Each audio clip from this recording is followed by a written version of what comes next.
अब आते हैं वर्क पे। तो work is also mode of transfer of energy between systems running, मतलब सिस्टम्स रनिंग के बीच में अगर एनर्जी को ट्रांसफर करना है तो उसका एक मोड हो सकता है कौन, वर्क हमारा।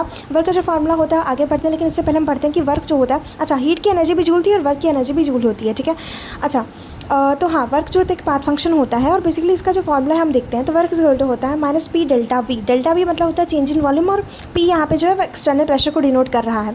और अगर इरिवर्सिबल रिएक्शंस के लिए देखें तो पी इंटरनल और पी एक्सटर्नल सेम होता है, तो वहाँ पर और दो फॉर्मूले बन जाते हैं। That is work is equal to P internal delta B, मैंने minus P internal delta V is equal to minus delta N G R T for chemical reactions and minus N R delta T for any like physical change वाले reactions. मतलब क्या हुआ कि तीन फार्मूले हमारे बने वर्क के, एक होता है minus P delta V, minus N R delta T और minus delta N G R T. अब यहाँ पे ये डेल्टा एन जी क्या है, डेल्टा एन जी मतलब होता है कि ये प्रोडक्ट के जो गैसेस मोल्स है ना माइनस रिएक्टेंट के गैसेस मोल्स।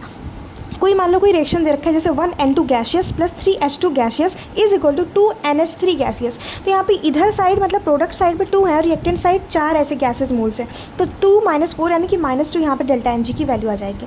अगर डेल्टा एन जी जो है पॉजिटिव है तो वर्क जो होगा नेगेटिव होगा, अगर डेल्टा एन जी नेगेटिव है तो वर्क जो होगा पॉजिटिव होगा। इस तरह से अगर डेल्टा वी की बात करें तो हम जानते हैं एक्सपैंड हो रहा है कोई चीज़ तो वो वॉल्यूम उसकी बढ़ रही है। अगर वॉल्यूम पॉजिटिव है तो हम कह सकते हैं कि वहाँ पर जो वर्क है वो नेगेटिव होगा। इस तरह से अगर वॉल्यूम कंप्रेस हो रही है किसी चीज़ की तो वॉल्यूम वहाँ पर नेगेटिव होगा, डेल्टा वी नेगेटिव है मतलब, तो डेल्टा वी नेगेटिव है तो वर्क जो होगा पॉजिटिव होगा। अगर work done on the system है तो पॉजिटिव है, work done by the system है तो वो नेगेटिव लिया जाता है साइन कन्वेंशन के हिसाब से, राइट।